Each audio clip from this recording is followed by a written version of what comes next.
किसी गांव में परिधि अपनी माँ रेखा के साथ रहती थी। रेखा नौकरानी का काम करके अपने घर का गुजारा करती थी। तभी एक दिन रेखा सीढ़ियों से गिर जाती है, जिसकी वजह से उसका पैर टूट जाता है। रेखा परिधि से कहती है, बेटी अब तो कई महीनों तक मैं चल नहीं पाऊंगी, अब हमारे घर का गुजारा कैसे चलेगा। अरे माँ, आप परेशान मत हो, मैं हूँ ना, आपकी जगह मैं काम करने जाऊंगी। पर बेटी तू इतना सब कुछ कैसे संभाल पाएगी, घर का भी काम और बाहर का भी काम। कोई बात नहीं माँ, कुछ महीनों की ही तो बात है, फिर आप ठीक हो जाएंगी। अच्छा, अब आप अपना ख्याल रखना, मैं मालकिन के घर काम करके आती हूँ। इतना बोलकर परिधि चली जाती है। परिधि के जाने के बाद उसके घर में शॉर्ट सर्किट होता है और आग लग जाती है। रेखा का एक पैर टूटा हुआ था, जिसकी वजह से वो घर से बाहर नहीं निकल पाई और परिधि के घर के आसपास कोई नहीं रहता था, इसलिए किसी को घर में आग लगने की खबर पता नहीं चलती है, जिसकी वजह से रेखा की आग में झुलसकर मौत हो जाती है। धीरे धीरे ये बात गांव में फैल जाती है। तभी एक औरत परिधि के पास जाती है और उसे बोलती है, परिधि तुम अभी तक काम कर रही हो, चलो मेरे साथ। क्या हुआ काकी? कहने सुनने का वक्त नहीं है, चलो अभी मेरे साथ। परिधि उस औरत के साथ अपने घर जाती है। वहाँ पहुंचकर परिधि को सारी बातें पता चल जाती है। ये सब जानकर परिधि बहुत जोर जोर से रोने लगती है। क्या हो गया ये सब? मेरी माँ मुझे छोड़कर चली गई, अब मैं उनके बिना कैसे रहूंगी? परिधि तुम चिंता मत करो, मैंने तुम्हारे चाचा जी को फोन कर दिया है, वो आते ही होंगे तुम्हें लेने के लिए। तभी थोड़ी देर बाद परिधि का चाचा राजीव आ जाता है। राजीव परिधि से कहता है, बेटी तुम रो मत, मैं आ गया हूँ, अब से तुम हमारे साथ हमारे घर में रहना और वहाँ तुम्हें तुम्हारी चाची और बहन बहुत प्यार करेंगी। परिधि अपने चाचा जी के साथ चली जाती है। जैसा परिधि के चाचा जी ने कहा था बिल्कुल उल्टा था, क्योंकि परिधि की चाची मेनका और उनकी बेटी रिया परिधि को बिल्कुल प्यार नहीं करते थे। परिधि को देखकर मेनका अपनी बेटी से कहती है, अब ये काली कलूटी सारी जिंदगी हमारे ऊपर बोझ बनकर रहेगी। इसकी शक्ल तो देख कितनी काली है, भला इससे कौन शादी करेगा? मम्मी हमें इस लड़की की शादी करवानी ही क्यों है, मुफ्त में एक नौकरानी मिल गई है, इसका लुत्फ उठाओ। कल से आप शांति आंटी को काम से निकाल देना, उसके बदले ये घर का सारा काम करेगी। ये तुमने सही कहा, लेकिन तेरे पापा को ये सब पता चलेगा तो वो बहुत गुस्सा करेंगे। अरे मम्मी, पापा को कौन बताएगा ये सब? आपको क्या लगता है ये डरपोक काली बिल्ली बताएगी? इसको इतना डरा धमका कर रखेंगे ना कि पापा के सामने इसको जुबान तक नहीं खुलेगी। इस तरह दोनों माँ बेटी परिधि को तंग करने के बारे में सोच लेती है। परिधि दिखने में खूबसूरत नहीं थी और उसके पास सुंदर सुंदर कपड़े भी नहीं थे, जिसकी वजह से रिया उसका बहुत मजाक बनाती थी।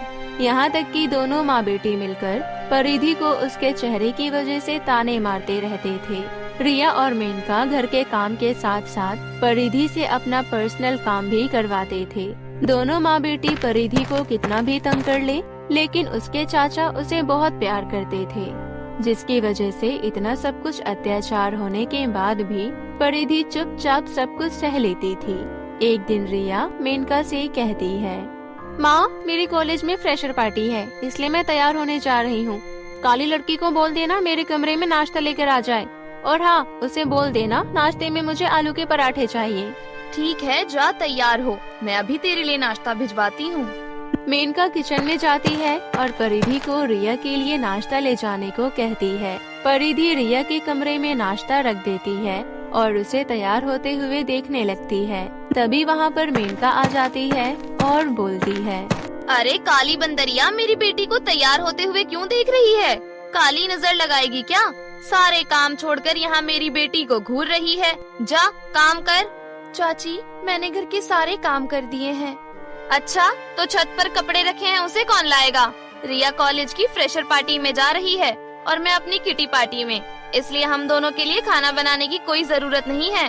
ठीक है चाची, लेकिन रिया को बोलो ना कि एक बार मुझे अपना काजल लगाने दे। मैंने अपने दोस्तों को काजल लगाते हुए देखा है, लेकिन कभी खुद नहीं लगाया। मैं चाहती हूँ कि एक बार काजल लगाऊं। क्या कहा तूने? काजल लगाएगी? तुझे क्या लगता है काजल लगाने से तू खूबसूरत हो जाएगी? बड़ी आई काजल लगाने वाली। चल जा अपना काम कर। परिधि काम करने जाने लगती है। तभी रिया उसे बोलती है, देख परिधि, मैं समझ गई हूँ कि तुझे काजल लगाना बहुत अच्छा लगता है और पहले तूने कभी भी काजल नहीं लगाया है, लेकिन तू मेरे जाने के बाद मेरे ब्रांडेड काजल को हाथ नहीं लगाएगी, समझ गई?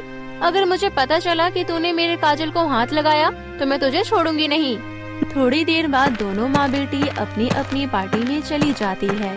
दोनों के जाने के बाद परिधि छत से कपड़े ले आती है और कपड़े तय लगाते हुए सोचती है, माँ, आपके जाने के बाद से ही मेरी जिंदगी की सारी खुशियाँ चली गई हैं। मुझे आज भी याद है, भले आपके पास ज्यादा पैसे नहीं होते थे, लेकिन फिर भी आप मेरी सारी इच्छा पूरी करती थी। तभी परिधि की मौसी पूनम उससे मिलने आई थी। अपनी मौसी को देख परिधि बहुत खुश होती है और उन्हें गले से लगा लेती है। परिधि की आंखों में आंसू आ जाते हैं। ये देख उसकी मौसी बोलती है, क्या हुआ परिधि, तुम्हारे आंखों में आंसू क्यों आए? कुछ नहीं मौसी, बस आपको देखकर माँ की याद आ गई थी। आप बैठ जाइए, मैं अभी आपके लिए जूस लेकर आती हूँ। तेरी चाची नजर नहीं आ रही? चाची और रिया अपनी अपनी पार्टी में गए हुए हैं इसलिए। अच्छा, तो कोई बात नहीं। देख, मैं जलेबी लेकर आई हूँ, दोनों साथ में मिलकर खाते हैं। उसके बाद दोनों जलेबी खाने लगते हैं। तभी परिधि की मौसी कहती है, परिधि, तुझे यहाँ किसी चीज की दिक्कत तो नहीं होती ना? अगर तुझे कुछ चाहिए तो मुझे बता। मौसी, मुझे काजल लगाने का बहुत शौक है, इसलिए मेरे लिए एक काजल ले आइए। बस इतनी सी बात? ये तो मैं तुझे आज ही लाकर दे दूंगी। वैसे एक बात बता, तेरी चाची तुझे तंग तो नहीं करती ना? अगर करती है तो बता दे, फिर मैं तेरे चाचा जी से बात करूंगी इस बारे में। परिधि बताने ही वाली थी, तभी उसकी नजर पीछे खड़ी मेनका और रिया पर जाती है। पूनम की बात सुनकर मेनका को बहुत गुस्सा आता है और वो बोलती है, देखिए, आप परिधि से मिलने आई बहुत अच्छी बात है, लेकिन मेरे घर में फूट डालने की कोई जरूरत नहीं है। अगर आपको यही सब करने यहाँ आना होता है तो मत आइए। अगर आपको यही लगता है कि मैं परिधि का अच्छे से ध्यान नहीं रखती तो आप इसे लेकर अपने साथ चली जाओ। नहीं, मैं तो बस पूछ रही थी, बाकी मुझे आप पर पूरा भरोसा है। ठीक है, अब मैं चलती हूँ। इतना बोलकर पूनम भी वहाँ से चली जाती है। पूनम के जाने के बाद मेनका परिधि से कहती है, तू मेरे घर की बात अपनी मौसी को बताने जा रही थी? तू मेरे घर में लड़ाई झगड़ा करवाना चाहती है? तेरी माँ यहाँ कोई खजाना छोड़कर नहीं गई है जो हम तुझे काजल ला कर दें। इतना ही काजल लगाने का शौक था तो अपनी माँ को क्यों नहीं कह दिया था? कुछ काम तो करना होता नहीं है, बस नई नई फरमाइशें करवा लो। कान खोल कर सुन ले, आज के बाद से कोई फरमाइश की ना तो जो 2 वक्त का खाना मिलता है ना, वो भी नहीं मिलेगा। चाची जी, आप मेरे साथ ऐसा क्यों करती हो? मैं आपके घर का काम करती हूँ, फिर मुझे 2 वक्त का खाना मिलता है, लेकिन फिर भी आप मुझे हमेशा सुनाती रहती हो। मैं भी तो आपकी बेटी जैसी ही हूँ। तू मेरी बेटी जैसी नहीं है, समझ गई? आज के बाद अपने मुंह से ये शब्द कभी मत निकालियो। चल जा, रात का खाना बनाने की तैयारी कर। आज तो मैंने बस तुझे डांटा है, अगली बार से ऐसा कुछ हुआ तो तेरी हड्डी पसली तोड़ दूंगी। इतना बोलकर मेनका अपनी बेटी के साथ वहाँ से चली जाती है। परिधि किचन में काम कर रही होती है और उसके हाथ से कांच का ग्लास टूट जाता है। रिया ये सब देख लेती है और अपनी माँ को आवाज लगाते हुए कहती है, मम्मी, जरा किचन में आकर देखो, इस लड़की ने कांच की इतनी महंगी ग्लास तोड़ दी है।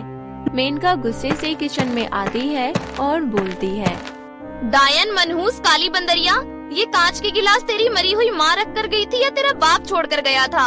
करती धरती कुछ है नहीं, खाने को भी दो और हमारा नुकसान भी कर देती है।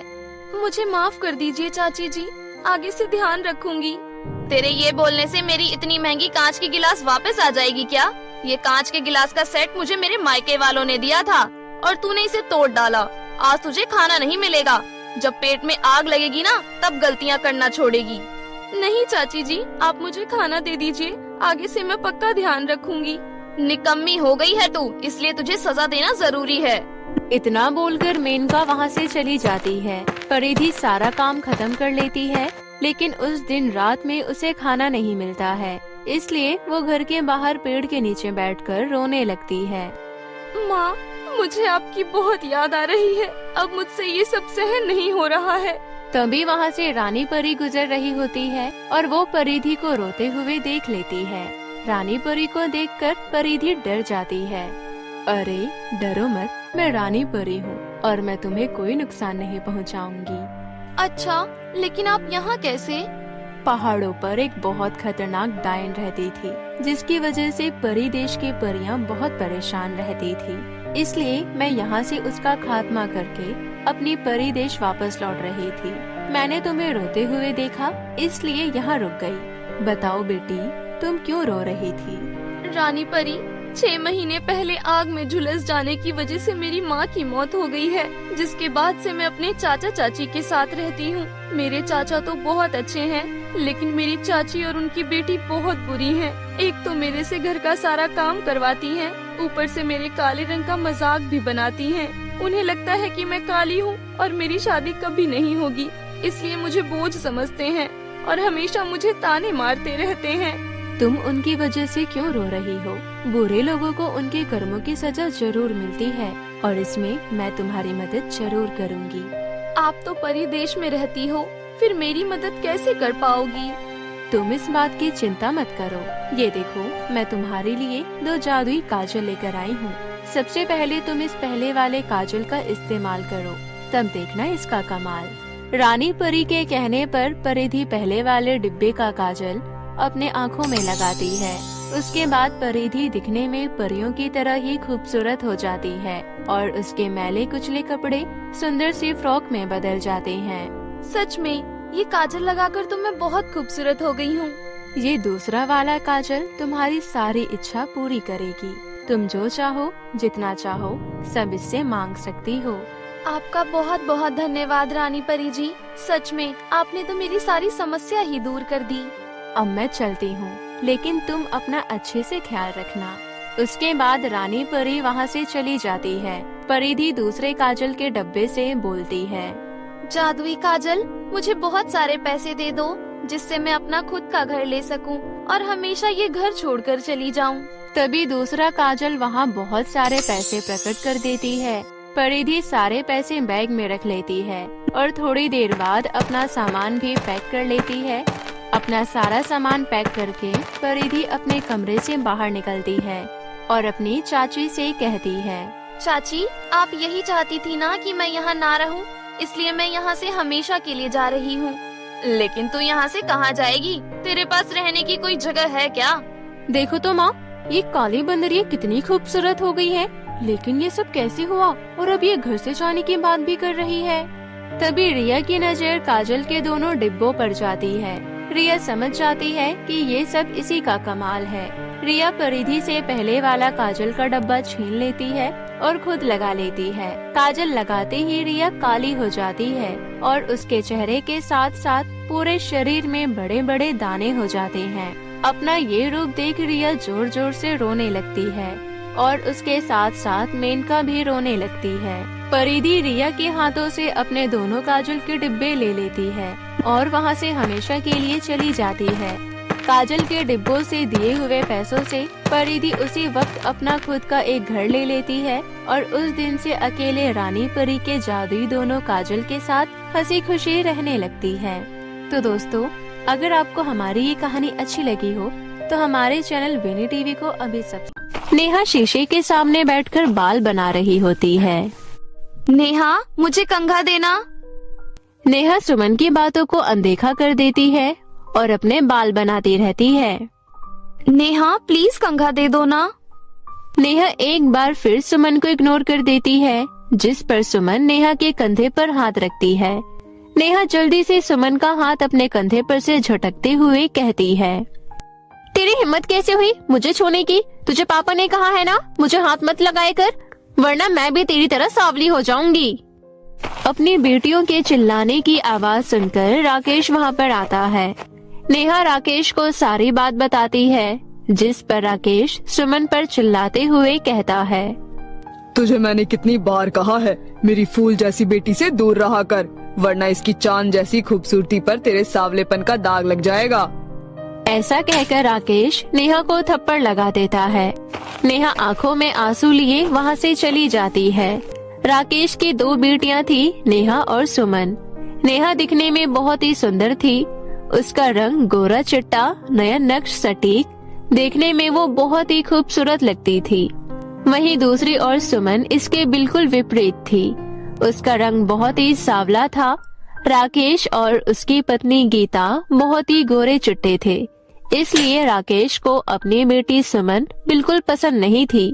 उसे लगता था कि वो उनके परिवार से मेल ही नहीं खाती, इसलिए वो उससे बिल्कुल भी प्यार नहीं करता था और बात बात पर उसे डांटता और मारता भी था। आज फिर पापा ने नेहा की वजह से मुझे थप्पड़ मारा है। पापा मुझसे बिल्कुल भी प्यार नहीं करते। मेरे बच्चे रोते नहीं हैं, मैं तुझसे प्यार करती हूँ ना। नेहा बैठे बैठे टीवी देख रही होती है कि तभी उसे बिरयानी खाने का मन करता है और वो अपने पापा से कहती है, पापा मेरा बिरयानी खाने का मन हो रहा है, क्या बिरयानी ले आएंगे? मेरी नेहा कुछ कहे और मैं वो ना करूं, ऐसा हो सकता है क्या? तो रुक, मैं अभी लेकर आता हूँ। सुमन वहाँ खड़ी मन ही मन सोचती है, अरे वाह, पापा तो बिरयानी लेने जा रहे हैं। आज मैं भी बिरयानी खाऊंगी, मेरा भी कितना मन था। इसके बाद जैसे ही राकेश घर लौटता है तो सुमन देखती है कि राकेश के हाथ में केवल एक ही बिरयानी का पैकेट है और वो उसे निकालकर नेहा को दे देता है, जिससे सुमन का मन दुखी हो जाता है। फिर भी वो अपने पापा के पास जाती है। पापा मुझे भी बिरयानी खानी है। अपनी शक्ल देखी है, खुद तो सड़ी हुई भिंडी जैसी है और मैडम को बिरयानी खानी है। जा, रसोई में सूखी रोटी पड़ी होगी, वो जाकर खा। बेचारी सुमन रसोई में चली जाती है और सूखी रोटी खाने लगती है और यहाँ नेहा उसे चढ़ा चढ़ा कर उसके सामने बिरयानी खाती रहती है। उस घर में सुमन के साथ बहुत भेदभाव होता था। जहाँ नेहा को प्राइवेट स्कूल में भेजा जाता था, वहीं सुमन सरकारी स्कूल में जाती थी। राकेश हमेशा नेहा का हाथ पकड़कर उसे स्कूल छोड़कर आता था, जबकि सुमन नेहा और राकेश के पीछे पीछे चलती थी। ऐसी ही एक दिन जब वो दोनों को हाथ पकड़ा हुआ देखती है तो उसके अंदर अपने पिता का प्यार पाने की इच्छा जागती है और वो अपने पापा का हाथ पकड़ लेती है, जिस पर राकेश उसका हाथ झटकते हुए कहता है, अरे तुझे कितनी बार कहा है, मुझे या नेहा को हाथ मत लगाया कर। तुझे समझ नहीं आता क्या, सावली मनहूस कहीं की। ये सब सुमन के साथ अक्सर ही होता था। जब भी कोई सामान आता तो सबसे पहले नेहा को ही दिया जाता। कोई खाने का सामान आता तो वो भी नेहा को ही दिया जाता। कभी कभी गीता कुछ न कुछ बचा कुचा कर सुमन को दे ही दिया करती थी। गीता अपनी बेटियों में बिल्कुल भी अंतर नहीं करती थी, पर वो चाहकर भी ये बात राकेश के मन में नहीं डाल सकती थी। एक दिन राकेश की माँ यानी नेहा और सुमन की दादी रमा उनके घर पर आती है। रमा सफर से थक कर सोफे पर बैठी होती है। नेहा भी वहीं खड़ी होती है, पर वो कुछ नहीं करती। लेकिन सुमन जल्दी से भागकर अपनी दादी के लिए पानी लेकर आती है। बात है, मेरी पोती नेहा तो आज और भी ज्यादा सुंदर लग रही है। बचपन में तो ये सुंदर लगती थी, लेकिन लगता है बड़े होने के साथ साथ इसकी खूबसूरती भी बढ़ती ही जा रही है। देख मेरी बेटी, मैं तेरे लिए गांव की सबसे टेस्टी चॉकलेट लाई हूँ। थैंक यू सो मच दादी, ये चॉकलेट तो बहुत बड़ी है। दादी मेरे लिए चॉकलेट नहीं लाई हो क्या? अरे तेरे चेहरे का तो रंग ही चॉकलेट जैसा है, तो क्या चॉकलेट खाएगी? जा जाकर अपनी माँ की रसोई में मदद करा। ये सब देखकर नेहा हंसने लगती है। दिन ऐसे ही बीत रहे होते हैं। पहले तो केवल घर में राकेश ही नेहा और सुमन में भेदभाव करता था, पर अब उसकी दादी यानी रमा भी दोनों बच्चों में भेदभाव करने लगती है। नेहा को अत्यधिक प्रेम और सुमन को अत्याचार मिलने लगता है। एक दिन राकेश अपनी माँ और दोनों बेटियों को लेकर कहीं जा रहा होता है कि तभी रास्ते में एक ट्रक से उनकी गाड़ी का एक्सीडेंट हो जाता है। पिछली सीट पर होने के कारण सुमन और नेहा को तो कुछ नहीं होता, पर रमा और राकेश को काफी चोटें आती है। रमा और राकेश को देखकर तो नेहा अपना मुंह बना लेती है, पर सुमन दोनों के पास जाती है। नेहा जल्दी इधर आओ, हमें इन्हें अस्पताल पहुंचाना होगा। नहीं नहीं, मैं नहीं आऊंगी, वहाँ खून है, मुझे खून बिल्कुल भी नहीं पसंद, मैं नहीं आऊंगी। इसके बाद सुमन खुद ही कुछ लोगों को इकट्ठा करती है और फिर ऑटो रुकवाकर अपने पापा और दादी को अस्पताल पहुंचाती है। कुछ दिन अस्पताल में रहने के बाद वो लोग घर पर आ जाते हैं। डॉक्टर की सलाह के अनुसार उन्हें बेड रेस्ट की जरूरत थी, इसलिए वो लोग बेड रेस्ट करने लगते हैं। गीता अपनी दोनों बेटियों को अपने पति और सास की मदद के लिए उनके पास बिठाकर रसोई में चली जाती है। पर जहाँ सुमन उन दोनों का ख्याल रख रही होती है, वहीं नेहा अपने पापा के फोन में गेम खेल रही होती है। नेहा बेटा, मेरा सर बहुत दर्द कर रहा है, थोड़ी सर में मालिश कर दे। पापा, अभी मैं लास्ट लेवल पर हूँ, मुझे मेरी गेम पूरी करने दीजिए, नहीं तो मैं आउट हो गई तो सीधा फर्स्ट लेवल पर पहुँच जाऊंगी।